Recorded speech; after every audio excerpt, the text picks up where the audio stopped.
paper magic will survive like the heat death of the universe, and will... Oh, it's a smuggler's copter. Would you like to crew this? And then it crashes because they don't understand arithmetic. All your cards belong to me. 2 minutes into macing him in the eyeballs, I switched to pepper spray. He's like, yeah, it's all right, refreshing. And went back to the mace. Magic is dying. I'm done. Selling everything. I might be a hoarder. And yes, I don't have the crayons or glue to explain this to you right now. What, are you gonna die twice? Oil will be worthless before magic cards will. Well, okay, Dr. Man. That's Mr. Dr. Professor Jason. I used to run a construction company. I did not know there were 8+ different kinds of forklifts. Well, now you're just showing your ignorance. I guess so, man. We got a Maybe you forklift should steal a certified forklift guest, and and you're you over here live a little. showing your ass. I am retired, though. I have not driven a forklift in a while. Corbin, steal a forklift and you live a little. Learn. Do you still get the unlimited tail that comes with being a forklift operator, though? Jesus, man. Oh, I didn't know it came to begin with. Does that expire when you retire, or is it just... Old grocerymen don't really die. They just discontinued.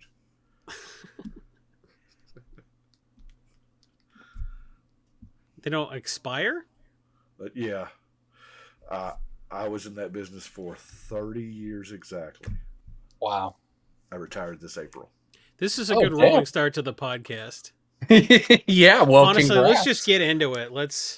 Well, then here we are. Welcome to Brainstorm Brewery, everybody. Look, Your we time. had an email sent to us last week asking us a little about ourselves. And in the interest of that, I thought that was something we could do a little more of this week. So I wanted to talk, and I was just curious, Jason, you're the big commander guy. How many EDH decks do you own? 37. Is that true? I built my 37th Eloise last week. That is a lot. Is it? I got 7, and I think I have too many. I have 6 Simic decks. That's a lot. I have a hard limit of 5. I think a hard limit's reasonable. If I build another one, I have to take one apart. Ooh. So your limit's a hard 5 then? That's the most you can do? All right, we have a guest this week. Welcome to Brian from Cure from the Common Game. Brian, how many commander decks do you have? Currently, today I just finished my 815th. I'm sorry. It was kind of, the audio was a little messed up, like the wires, the tubes across the world. Did you said you have 15 decks? That's a lot. What did you say? 815 decks. I just completed my 815th today. 8? 8 15 decks? card decks? 815 decks. Oh, 800. Oh, 115. That's kind of a lot. That is quite a few, man. Do you really need 115 decks? No, I think you misunderstood me. It's 815, as in 815. 815. You've built a commander deck for every legend that Wizards has released this year. I am working on it. That is All the ultimate, 815 since January. that is the ultimate goal, is to have a commander deck of every legal legendary creature. I started about 5 years ago, and yeah, it was smooth sailing until 2020, and the year of Commander is now just the way Magic is. True. 35 new legendary creatures every 2 months. Good luck, Brian. That's right. The D&D set had 42, and I was able to actually get all 42 of those done, built, listed, and filmed before Midnight Hunt came out. So, Okay, well, that's still that's absurd. So, Wow. So you're retired then, right? This is your full-time job? yes, it is. You get up at 3:45 a.m. just like you were going into a grocery store to open it, but now you go downstairs to work on decks until... Absolutely. I spend, 8-10 hours a day here in this room building decks, listing. And the magical part here is they are all complete decks, all still together. I don't take them apart. I have a wall that's, to be honest with you, the wall of decks has become more of an attraction than Just I am, 100 but- slips of paper. And it's like Soul Ring. No. Is unreal. If I don't have the cards, I see. That's the beautiful part about it is that we play such an amazing format that you don't have to have certain cards for certain. I love finding those. some of my favorite moments in Magic is you play that card and the table goes, whoa, I need to read that. Yeah, that right there, that gets it for me. Some obscure card from Plane Shift that nobody else has ever put in a deck. Yep. Sure. Yeah. I love playing Hedonist Trove and Gonti. That one always gets a few head turns. I like Hedonist Trove, and I tried to get DJ to play Dead Man's Chest, and he made fun of me. That card's not good. You're not good, okay? Your deck doesn't even have sleeves on it. I think I have hobo. actually both of those listed. I checked Archidect today. Of course, Archidect didn't exist 5 years ago when I started, so Right. I have about 220 decks that are not on Archidect. All the rest are, and I'm trying to play catch up with it. And what I have listed on Archidect, I have used over 11,000 unique cards. Wow. They How many didn't unique have cards are in 11,000 Magic? unique cards 5 years ago. Maybe not. How many unique cards are in Magic? 20 It's- something. So you're using half the cards in the game. Yes, That's I have incredible. The amount of draft chaff and just like complete garbo cards. The fact that you're using, But probably we- some pretty obscure uncommons and commons in your deck is it's remarkable. right, but I am. Go But ahead. you need certain cards when you build tribal beards, or Wow. I have to ask though, why? Well, 5 years ago, I was in between jobs, and I just flipped on the camera and started talking about my decks that I had. I just casually had about 80 decks at the time, and Okay. As you do. As you do. Casual. yeah, and I started going through some of those early videos. Of course, repetition is progression, but some of those early videos are rough.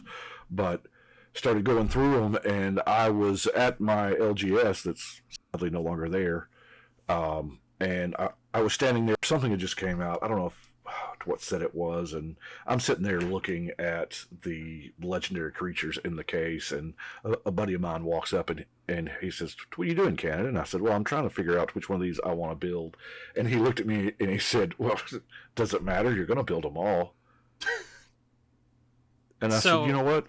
And that's Yeah. your origin story right there. And I took that personally. Yeah. No kidding. I mean, it's understandable that your LGS is no longer there because you bought all their cards. True. They retired. They retired too, yeah. Yeah.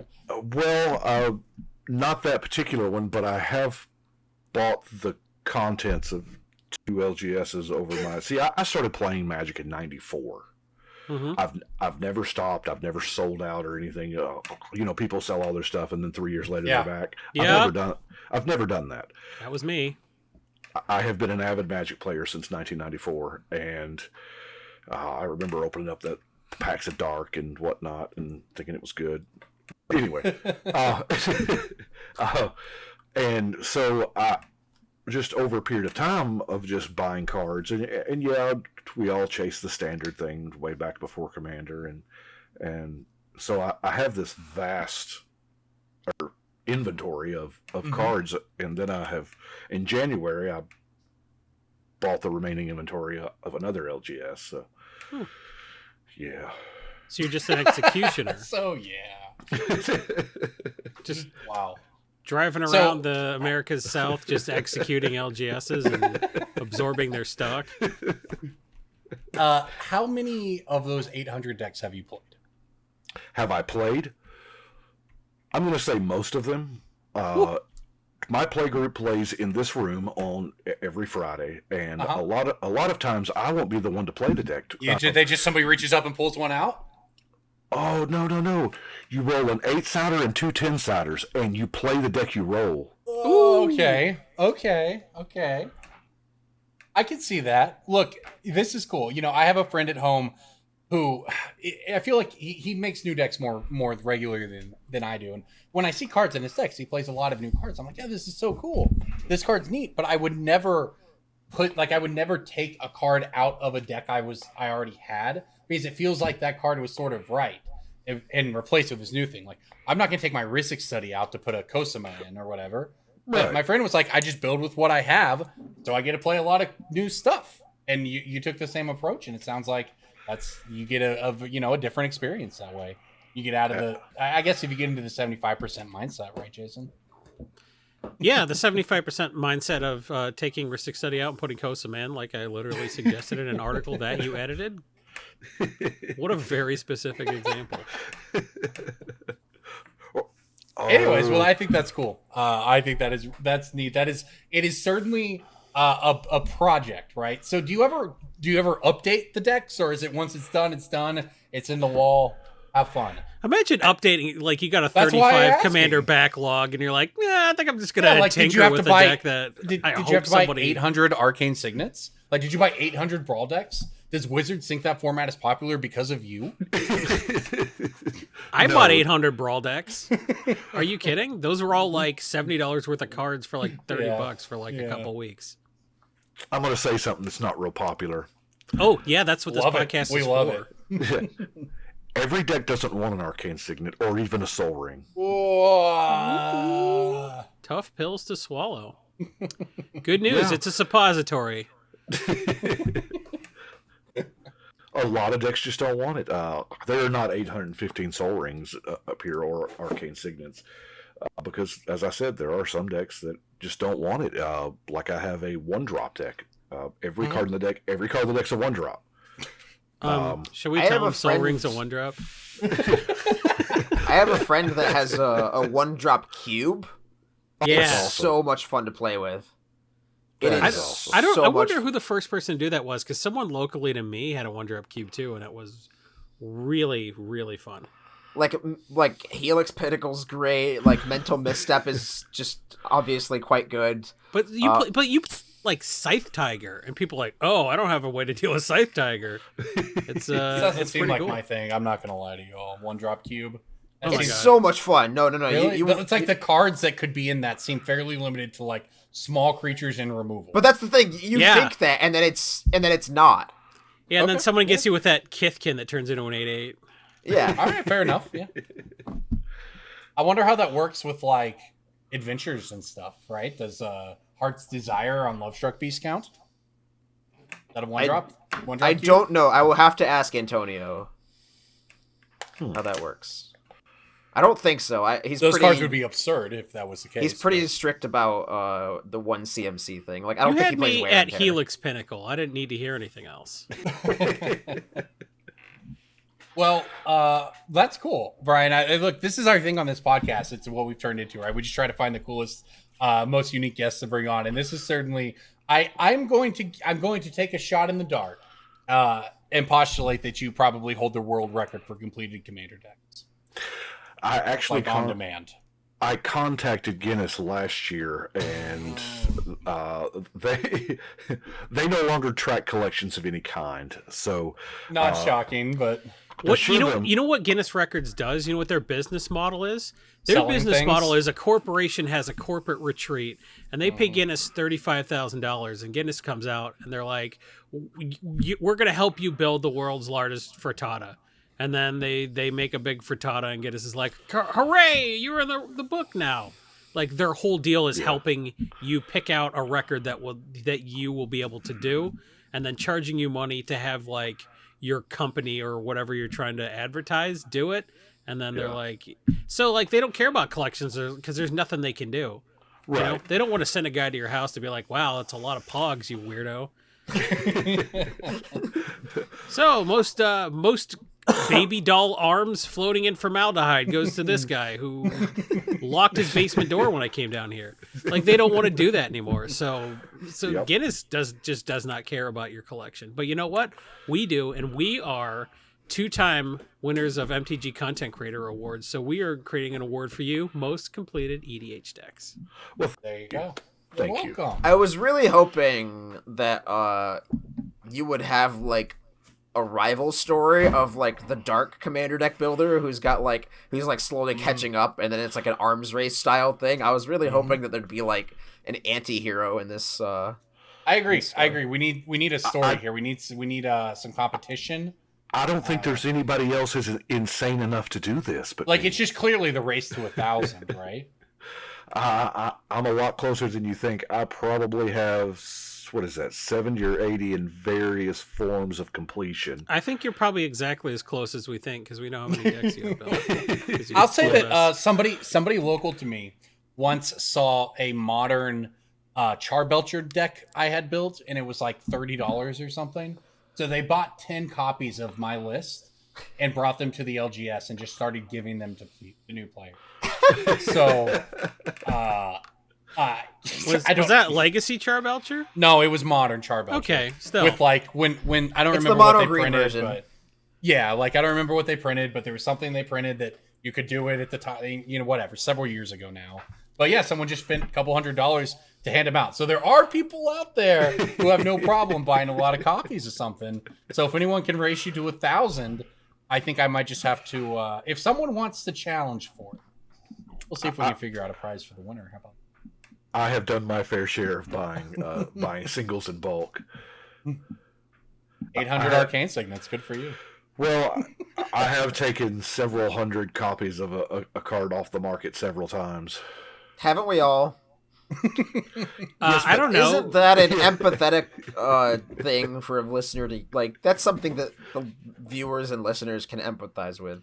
If you can't empathize, go buy a copy of March of the Machines off Card Kingdom right now.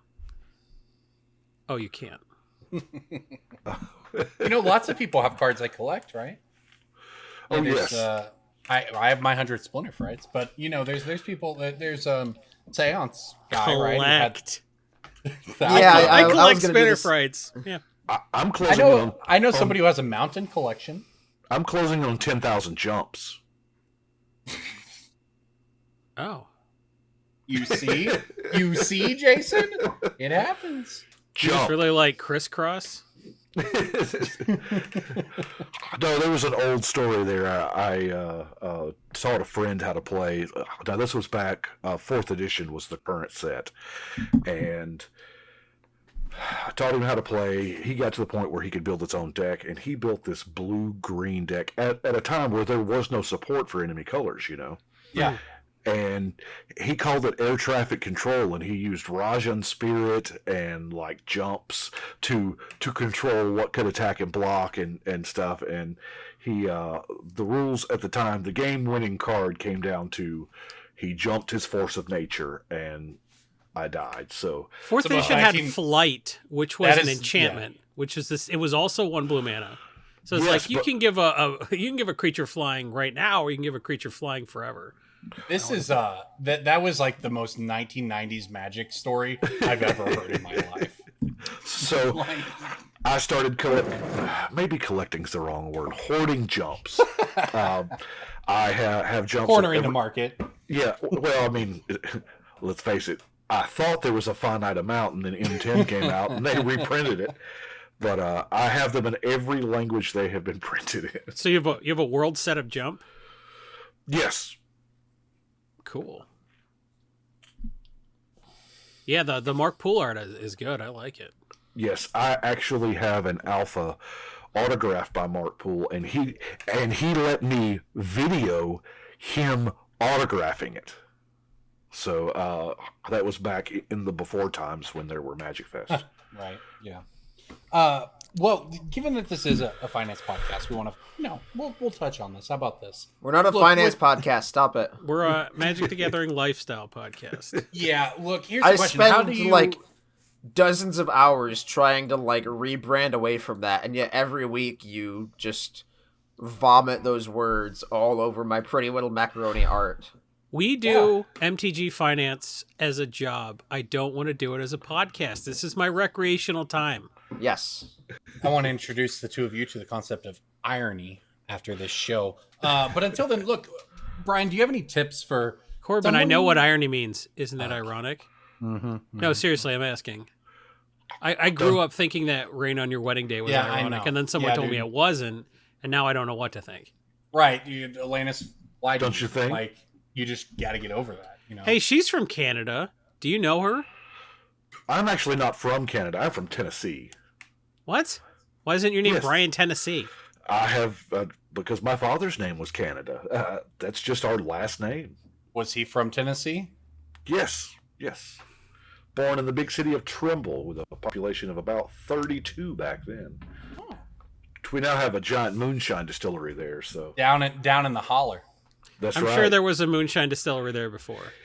Yeah. Oh, I know there was, but this one is, on the up and up. This one the cops know about. Yeah. Right. I mean, Canada's a sore subject for Corbin anyway. Yep. I do. He could have kept his Canadian citizenship, but he's like, what's the opposite of a country with socialized healthcare and politeness? And they're like, I guess Oklahoma? Oh, I was Anyway. referring to the fact that his Canadian Highlander deck was stolen. Oh, there's so many ways to dig Corbin. There's really just no bottom to it, Well, that's a boo. Okay, anyways, now that I've reflected sadly for a moment. Oh.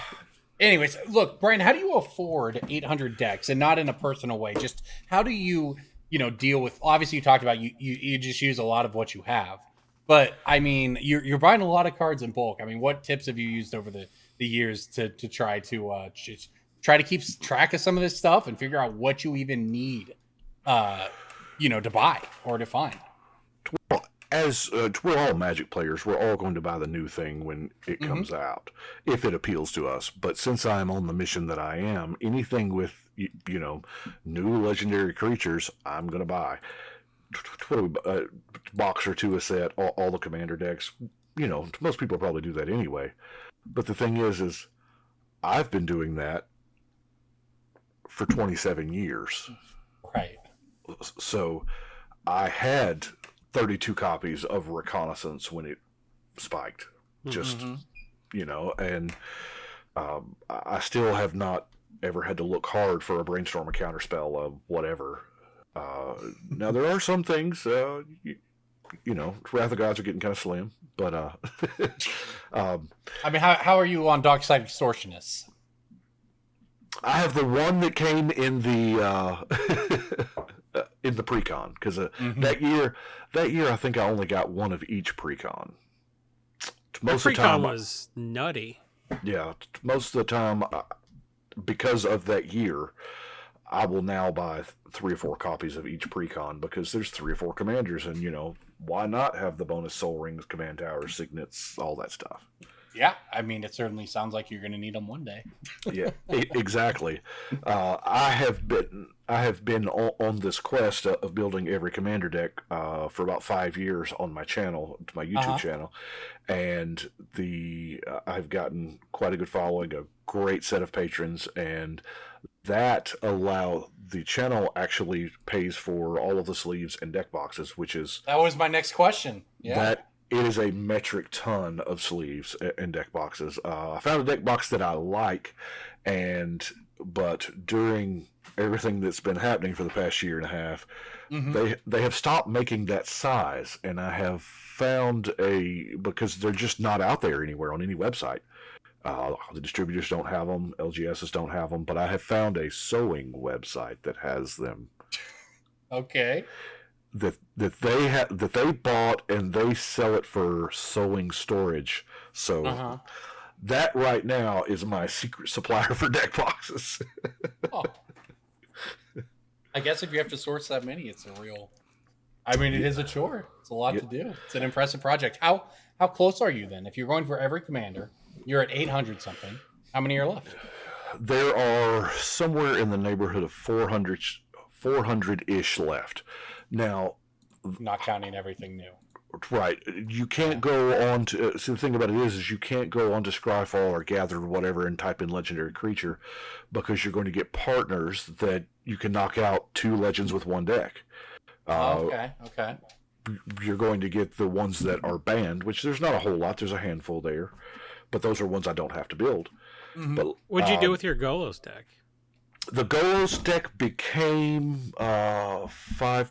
See, my Golos was 5-color Gates, and I just changed out the commander to not Jodo. Who's that 5-color homie that I replaced him with? Kenrith, Child of Alara? No. Sisse would be good for... No, it wouldn't. Yeah, Azari. I already built those. But like Iona Iona was an issue because I had Iona built and she was on the wall when the deck got banned. So I had to strip that deck down, rebuild another number for that number to plug that hole. So, but Because you've got your whole Dewey Decimal System going on to store them all. a lot of spreadsheets. It's a lot of spreadsheets. I generate a Excel spreadsheet I've got it for every legendary creature that's ever been made all the way back, and I'll highlight it in green when I get it done and get it posted, and it's the problem is going to come down to Portal 3 Kingdoms, because those cards are expensive, rare, and they not suck. Not good enough to reprint, so there's no impetus for them to reprint them, so there's not, so those are, and they just steady keep climbing. I had one viewer actually send me the blue one. I can't Sun think Quan? No, Sun Quan got reprinted. Yeah, Sun Quan got reprinted. What was that last one? It wasn't that long ago. It was probably 30 or 40 decks ago. I can't remember. And yet you can't remember. You come on a podcast. We bring you on as a guest. And you embarrass me personally. Oh, 30 or 40 decks ago, man. I build a new deck a year. 30 or 40 decks ago for DJ was like before he was reincarnated. Man, I take like 6 months to even decide I want to build a new deck. Reincarnated? Another few months to decide to. I built Eloise. He's saying it overlaps. For It's fun. that far, DJ. Yeah. I built 2 today. I finished 2 today. Today I finished Ormos, Archive Keeper, and Egon, the God of I know Death. that one, yeah. Man, every time I go to the LGS, I'm like, I need a few cards for a deck, and I don't want to wait for TCG Player because I want to play him on stream this week. And then I drop $300 at the LGS. I'm like, I can't imagine having as many decks as you. I would be out behind the LGS like, we'll suck dick for staples. Like, I don't know how I would afford it if I had to go to the LGS more than like once every month. I don't know how you do it. I'll tell you Probably how you different than how I just described. No.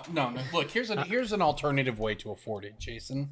You could get a lot of cards which are worth very little money that people don't know are worth a little bit of money. You could add them all up together to get a lot of money and use that money to then get a cool Buy card. list them for store credit? Okay. Yeah. Okay.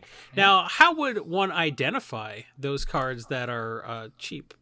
Well, by a very clever name that someone with a very lovely hat came up with, called Breaking Bulk. Breaking bulk time. Breaking bulk time. Break. Oh, yeah, Breaking Bulk. There's so much good stuff. It's a pick. Breaking bulk. The end. That's right, everybody. It's time for the favorite segment that You're I not the one dominate that came each up with and that every week. name. Who with the hat? Actually, I think I did come up with that name. No, it was an email. I think I did. What?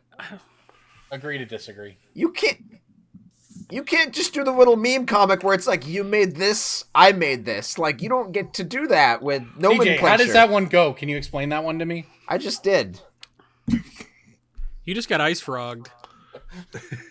Can we play Breaking Bulk? Pretty effing please. I have a All right. rare from Rise of the Eldrazi, and it's Get blue. out of here. Rise of the Eldrazi. I don't even know what that says. And you said it was- Domestication. No. You said it was blue? Wasn't Blue, domestic? you said. No. I think domestication was. Could be wrong. I mean, it was. I don't know if it was rare or not. I think it was rare because it was the first printing. Could be wrong, but go on. It's not that. I feel like I don't even know what set Rise of the Eldrazi was. Is that from like? Training Oh, grounds. is it a, That was after is it a World No, War. creature? DJ, I had it broken. I had it backwards actually. It was an uncommon in Rise. That's why I was confused, because I Is know it- it was a Shifted. reprint, but they downshifted DJ, it. is it a Yeah. creature? No. Is it an enchantment? Yes. It's gravitational shift. Correct. Oh, that's a good card. This is a Indeed. card that I was very disappointed to open like 3 copies of when I got my Rise of the Eldrazi booster box from the LGS 10 years ago. Yeah. And it went into bulk, and a lot of other people did the same thing, and it was a 30-cent card for a very long time. Mhm. It has managed to avoid reprints For Of course, because it's got a lot 10 of years, text on yeah. it. it doesn't have a lot of text on it though. It's It's just actually a fairly simple card. Like, it's a cool card. and it is a 5-mana blue enchantment. This is flyers get bigger and non-flyers get smaller, and it is now $4. And every now and again, I have somebody ask for this card, and I can't keep it in stock because there's not many out there. Because there are a lot of flying creature token decks. So like Locust God or like Alela or like Kaikar, like a ton of decks that make a ton of flyers. Like Absolutely. I probably got 30 of them on this wall. punching somebody for 3 damage with like a 1/1 token feels very good. They also started doing flying tribal a little bit. Yeah. I think it was M19 maybe. There was like, I think it was Safara, if I remember the name of the creature. You could like tap for flyers or something to cast it. Like, and then there's, I think, Imperial Eagle pumps your other flats. That's sort of a thing they started doing over the last few years too, that Gravitational Shift works well with. Yes, indeed. Okay, all right, that was a good one. I think this one's a layup, but we'll see here. I have a Commander 2021 Black Uncommon. When was Commander 2021? Commander 2021. So that was, what set was that attached to? Ikoria? Strixhaven. May of 2021 when it came out. So yeah. Oh, so it's Strixhaven. It's a what now? It's a Black Uncommon. It's $3. Is it a creature? Nope. It makes sense. I don't know. Like, I just bought a bunch of this shit because I wanted The the recent Japanese spike. stuff. Oh, so it's a zombie then? No, it's a vampire from... It is not a vampire. It's not a zombie either, but the word zombie's on the card. Oh. Wow, I thought Jason would get this. This is a Lend card. What? It's a curse. Oh, that's the curse that went up. Yeah, I don't know. It's Curse of Disturbance. That's not that's not the original printing of that card. Oh, you're right. Fuck you. No, I knew that one. No, it was in Commander 2017. I didn't know that. I missed it. I only You saw were the so recent ones bad when I at was breaking picking. bulk, dog. Oh, I've crushed the last few weeks too. Oh, I'm surprised you didn't get this. Brian, would you like to? I picked so many of these recently. I'm surprised I didn't miss get Yeah, it. because Strixhaven was known built for the its curse zombies. Let's make a Strixhaven note was- in the spreadsheet, okay? That Corbin. Let's put an asterisk for Corbin the bed. If you're not familiar with the spreadsheet means, if you're someone that goes to patreon.com/BSB, you have access to the spreadsheet if you are at the $10 level or above. That is $10 a month, not per episode. $10 per month is $2 or $2.50 an episode. What a bargain for all the stuff you get at that $10 level. If the spreadsheet access isn't enough for you, maybe bump yourself up to $20 a month. Have access to this handsome drinking glass. You know, you can get altar sleeves, playmats, other drinking glasses, a third kind of drinking glass, maybe a fourth kind of drinking glass. Like, okay, so like the brewery theme, like we're kind of milking that a little bit, but you could drink milk out of one of these glasses. So go to patreon.com/BSB. Get locked in for your end of the year rewards. We are very generous at the end of the year. Because we have to spend all of our money at the end of the year. So we just dump it all on our new patrons at the end of the year. That could be you. And if you're at like the $1 level, consider bumping up to $2. You get a better flair in the Discord to let other people know you're not a poor. So all kinds of choices that you could be making. But, you know, the most important choice is to let Brian go next for Breaking Bulk. Okie dokie. I have a 2-mana card from Midnight Hunt. Is it the key? No. Now I got to guess because I sent you one, but you're doing something else. What color is it? Black and red. Oh, okay. That gives it away then. Is it the Vampire only black and Socialite. red 2-mana card, the Socialite? It is the Vampire Socialite. This card, it blows my mind. Okay, y'all know where we're headed. We're headed into the vampire set here. Crimson Vow. Right. Mm-hmm. But this card has been criminally overlooked. For 2 mana, you get a 2/2 menace, right? When it enters the battlefield, if an opponent lost life this turn, you put a 1/1 counter on each other vampire you control. Vampire Tribal is going to be huge. Oh, wait, there's a second line. Or third. The third line. Yeah. For those people that didn't have Tennessee education. As Hey, long we're as 49th in education. Oh, wait. As long as an opponent has lost life this turn, each other vampire you control enters the battlefield with an additional 1/1 counter. This thing, I don't. I saw them the week the set came out. I was looking at foils, and I noticed you could get them for 27 cents. 7 days later, I noticed they were 70 cents in 7 days. These 7 days where everything normally drops. Yeah. Mm-hmm. How many did you buy at 27 cents? 73. You bought 73 copies? Nice. There you go. Well, I mean, you're right about both the breaking bulk part of this. It's an uncommon that's worth money, and it's going to be worth pulling. And also right that as we head into Crimson Vow, if this catches on in standard or anything like that, it could really pop up there. I'm going to hit you dorks with another Midnight Hunt because I'm feeling really saucy. Okay. This is a black common for Midnight Hunt. No, sorry, AFR. You know what? Yeah, let's do AFR because that's the set it's from. It's still very recent. Those set symbols look very similar to me. Power word kill. No, it's not power word kill.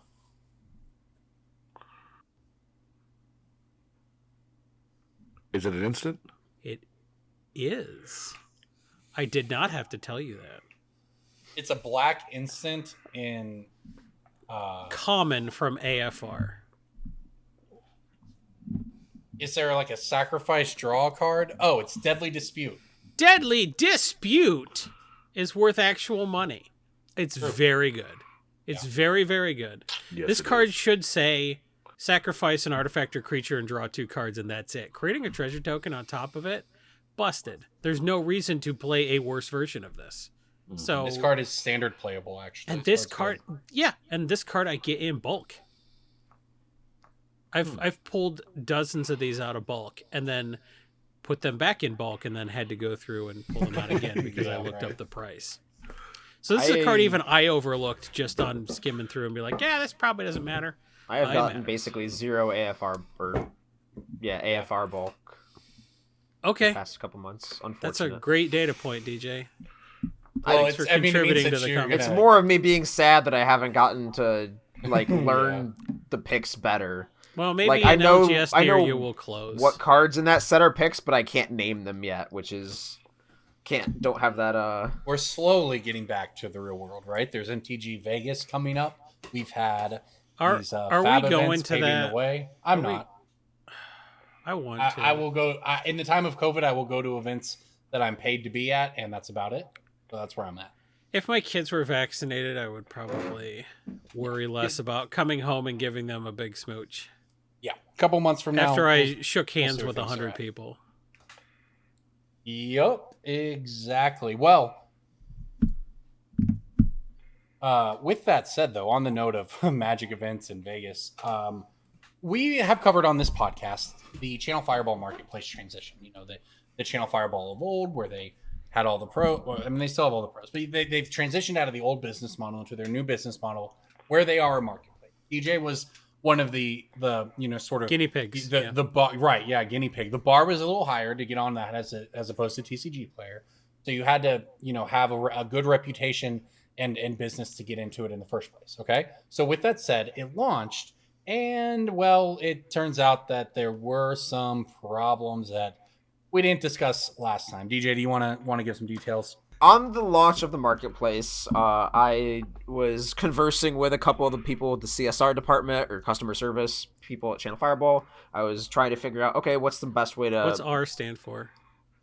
Representative. Yeah, Jason, you don't have to do this. Because he did the Department of Department thing. All right, I'm sorry. Just start over, Jay. Okay, so yeah. You done? I expected you to interrupt me again. No, So I said, no. I'm not gonna. I looked at the time. Go ahead. because we can take away from your raft time. I can keep stalling. No, don't. No, don't. So We I have was a one of the finite first- amount of time, and I'm not going to waste any of it. God. I was one of the first people to upload product to the CFE Marketplace, and I was tentatively optimistic. I do like the concept of a competitor to TCG Player, but I ran into some problems in having the ability to manually list product being significantly slower than TCG Player. So I didn't list a ton of stuff, and their ability to there's no I'm sorry, as opposed to what, like uploading a CSV of like yeah. As opposed to like copying my inventory over from TCG Player and putting it on CFB. I could have things multi-listed on both platforms. I don't want to do that, and I don't have my backstock inventoried via a CSV file, so I'm not going. I didn't have just the ability to put my backstock on CFB. So I was like, I'll list like a decent number of things manually. I ended up listing less than what I wanted to just because the manual upload process was not great. It took significantly more clicks per item. But I got some stuff up there. Significantly more clicks per item than what? Than the TCG Player? Okay. TCG is like 3 or 4 clicks max, and CFB was like 8 or 9. Yeah, I will say I was a very early TCG Player seller, and it has gotten a lot better since the very early days. Yeah.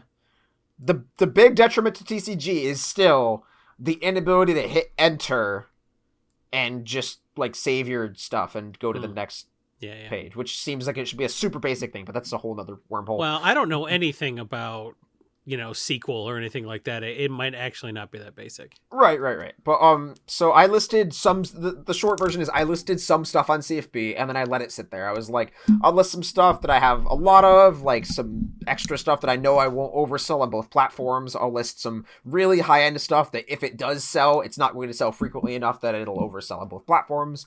And then I'll just leave it, and maybe I'll sell some stuff over the next couple weeks. Who knows? And so I was going to just check the CFE Marketplace because I was there for some other reason. I was like, oh, I guess I'll just check to see. Maybe I'll list a couple more things. And I noticed I had orders that they did not tell me about. Woo! From 7 days ago. Ooh! So this podcast is recorded on the 18th. There were orders from the 11th. So I was a bit mad. And these were not small orders either. These were orders for $500 a piece. So I was frustration right there. Well, I was also surprised that like the customers hadn't reached out to me yet, because if I was somebody spending $500, if I dropped $500 and didn't hear from the guy in a literal week, yeah. So I was listened quick to this podcast and they were like, "Well, we know the post office is bad." Well, I immediately messaged both buyers and said, yeah. This is what has happened. CFB kind of screwed the pooch here, and this is why your card hasn't been shipped out yet. Here's a tracking number. I went to see if I had missed something, because I wanted to eliminate the possibility that I had missed an email, that it went to my spam filter, that there was some post on social media that informed us that there was a bug that was not sending out email notifications for sales. Didn't see it in my email, didn't see it on Twitter. I saw a single post in the Facebook group for sellers on the Channel Fireball Marketplace. There's just a Facebook group for sellers and stores. There's one other guy from like 3 or 4 days ago that commented with the same issue I had that says, hey, got these orders, wasn't notified about them, just found out about them several days later, am kind of mad, this sucks. And then Channel Fireball replied to that Facebook message or comment with, yes, this was a bug that we found and fixed on October 13th, which is 2 days after this person had their sales. It's fixed and you're all good now. Which is worse. Like, the good place gif, it's like, how that's worse, right? Like, the fact that they fixed the bug and then didn't send out an email to all of their sellers that said that there was a bug and that you should check your storefronts and marketplaces to see if you have orders. I agree. If you have a bug and it's like, oh crap, we we noticed nobody's getting notifications or emails. Oh, we fixed it. Hit button. Okay, guys, check your stuff. That's fine. Like, I understand bugs of tech at launch, totally understandable, happens. But like the inability to communicate that to the sellers on a platform where you're trying to market yourself as a more communicative like platform than TCG Player, where you're like, we're more transparent, we're working closer with your game stores, we're only hiring the best, we're only having our best like they are marketing themselves as a place that has a higher vetting process, and then two customers, at least there's more, two customers had an experience where their orders didn't get shipped for a week. Did you shit the bed? Are you a company that needs to contact people and you didn't do it because you just didn't think it was important or you didn't know how? MailChimp is a website that is, man, if we were sponsored by MailChimp, what a great pitch that would have been to a MailChimp ad. MailChimp, sponsor us. We have a podcast on the internet. I've used MailChimp. Out of all the alternatives, which I'm not aware of, you're the best site that I've used. Give us money, because that's a situation where we could have been like, this is the perfect MailChimp ad, but we're not sponsored by you. The next sponsorship I want for us is MeUndies. I've tried. We could make that happen. I've reached out to them a few times. Haven't heard back yet. I wish you could have custom MeUndies. If you could have your own custom picture on there, that'd be cool. Can someone explain to me what the hell you're talking about? They're underwear. They're a very, very... I'm not going to say it. I'm not going to say they're a good underwear brand because we're not receiving... Because we are not getting paid by MeUndies. But well, a good brand would at least... They will send us, you right? spooky underwear in October, and then your wife will wake you up when you were dead asleep and show you her spooky underwear. And then you're like, we've been married for 10 years. I don't give a fuck. This isn't sexy. This is annoying. Go away. And then you'll throw a pillow at her at MeUndies. That's the pitch. I need to take notes on how to get a sponsor because I have none. What you're looking at? You should be sponsored by fucking Ultra Pro and be like, no kidding. how much do you want a month? You're like, 100. They're like, dollars? You're like, no, 100 of those cases you discontinued. I need cases. Yes. I have contacted them and I have gotten crickets in response. So. Ultra Pro, get your dick right.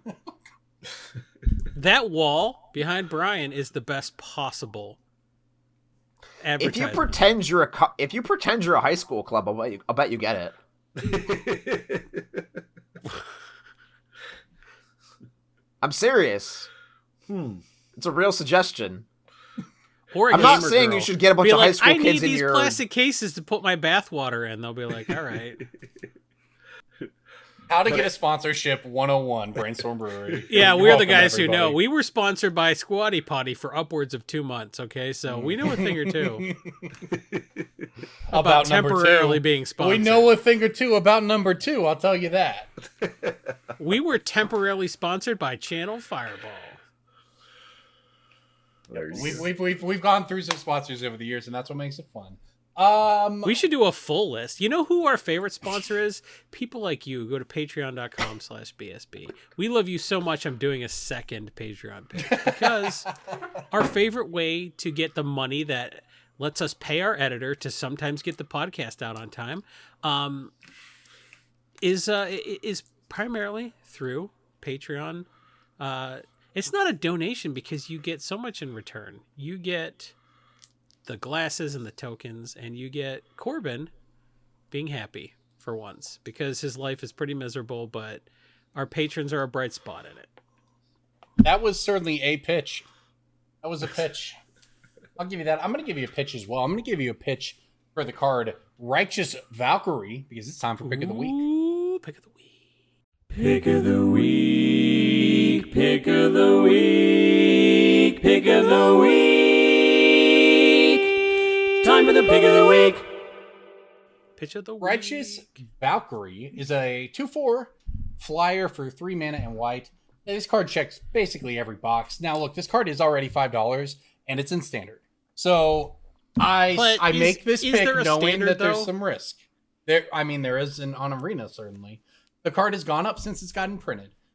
That said, Righteous Valkyrie just checks every single box to me. 2/4 flyer. When another angel or cleric enters the battlefield under your control, you gain life equal to its toughness. As long as you have 7 life more than your starting life total, your creatures get +2/+2.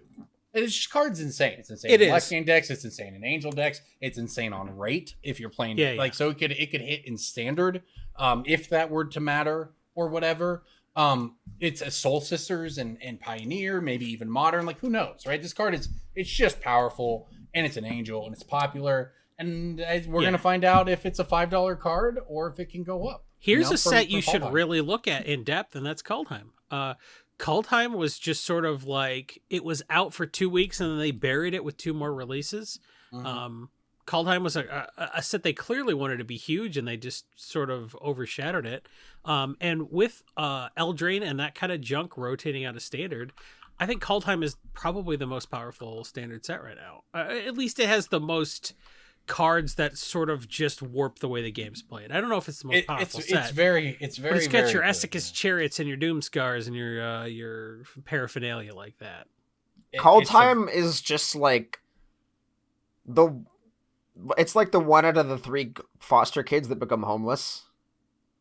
It just didn't work out for it. It just got bad luck of the draw here. Yeah, I like how you say that like we all took a bunch of like we all have a master's degree in counseling. We know that 1 out of 3 foster kids ends up homeless. Jesus. It was a little depressing. It's America. You can guesstimate and be close. Like, cool. That made it better. That made it less depressing. Things. Good point. It's like, yeah, but like it's good because the rest of us benefit from capitalism, and you're like, okay, you got a point though. Look, I want to hear what your point is about your pick of the week. Jay, what do you got? So I'm gonna run back a pick of the week that I did back in April, and that is Veto, Thorn of the Dusk Rose. Mm-hmm. I picked this card because it was like $4 or $5, and I was selling them up on direct for like 10 at the time, and it's back down to 3, which means that I think you should be able to buy them and then sell them for 8 or 9 again in the near future. Is it a vampire? It is a vampire. It does have a reprint risk. So like the Innistrad Midnight Hunt zombie deck was very, very good. And it sort of like ask a man who took a bath on his rooftop storm spec.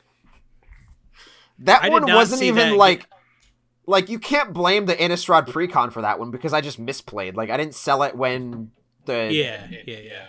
But also like I didn't really see that being in the deck per se. So right, and well, the other thing about the Innistrad Midnight Hunt commander deck is that it becomes a very, very good time to buy all those cards that were in the precon at their low. Yeah. So I'm picking Veto, Thorn of the Dusk Rose as if it doesn't get reprinted, you will more than likely make a decent amount of money. If it does get reprinted, you should buy a lot of them at $1. Yeah, and until the average price that you paid is $1.10, and then you feel good and you don't feel bad about paying $3 for some of your copies. Dude, that's my safe moon strategy in crypto. Algorithm fed. Yep. All right, Jason, what do you got? So many of our finance tips are just making yourself feel better when you fuck up. Like, hey, it's part of the game. You got to keep that mental strong, you know? Yeah. We've been doing this for almost a decade. Why do you think I still do this when I have other options? You have other options. You could buy other cards that are not the Modern Horizons 2 variant, the extended art copy of a Candy manufacturer. But why would you do that? Why would you buy a card that's not this? You have other options. They're all wrong. Academy Manufacturer Extended Art under $5 is not correct. So, Corbin picked a card he'd picked in July. This is incredible. I picked a card that I had picked in April. Jason picked a card he had picked in August, which is... Did I pick the Extended Art? I didn't write that down per se, but which is Tameo's Journal is a card that you should be picking up under $3. Tameo's Journal is on the list. However, that's the card I always intended to have be my pick of the week this week. Tameo's Journal makes clues. with a card called, you may have heard of it, Academy Manufactor. All of a sudden, there's a ton of Clue stuff right now. Eloise, Lonis, stuff like that. Tamio's Journal is in play, and I don't think that the list copies are putting enough out there to keep this under $5. Tamio's Journal, go nuts. I like that. Tamio's Journal has other issues with it. Not as a pick, but just like as a card that like sometimes messes with its price. The fact that there's 17 different flavor texts and different listings for it is like a real factor that prevents some copies from like circulating, because some like it's a card that has a higher than average error rate when like sold through direct and RIs and like platforms like that, because I don't know, like a lot of people probably don't even know this, but the card has like an unstable level of flavor texts. Yeah, there's a bunch of Tamio's Journal entries. They thought that would be cute. I mean, they Modern Horizons to us a little early, right? Yeah. With good to know. Good to know. All right, well, why don't you treat Tamio's Journal like it's Pokemon's and catch them all? Get all the flavor text. There you go. All the flavor text in every language that the card is printed in. Global printing of Tamio's Journal. Yeah, get a world set. All right, well, I think that just about wraps it up for us this week. As a reminder to everybody, all the cards we've talked about, everything that we have talked about this episode when it comes to prices, we get courtesy of mtgstocks.com. We've talked a lot about who is not our sponsor this episode. mtgstocks.com is our sponsor, and you should go there right now. Look at the interest to see all the cards that are moving. You can look up sealed product. You can track anything you want. You can see the daily winners and losers. It is by far your best friend in the Magic finance world, and we want to thank them, as always, for sponsoring this podcast. Yeah, so, because our spreadsheet doesn't necessarily tell you when you should have sold the cards that we pick. That is just like sort of an impossible to track function that if you're like, well, technically you could, well, then you do it.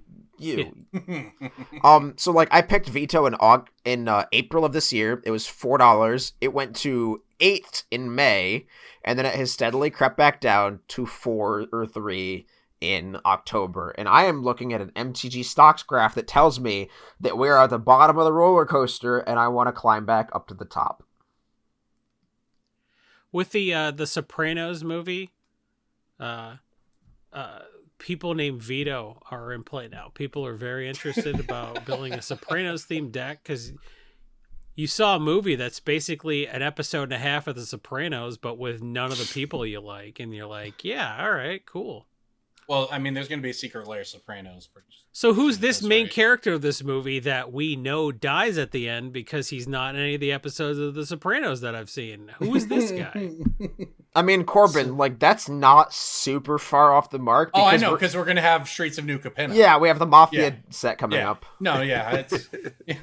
You can't, parody is dead, right? Like, you can't lampoon wizards at this point. It was murdered by Ben Shapiro just telling everyone he can't satisfy his wife. That it killed satire. Yeah.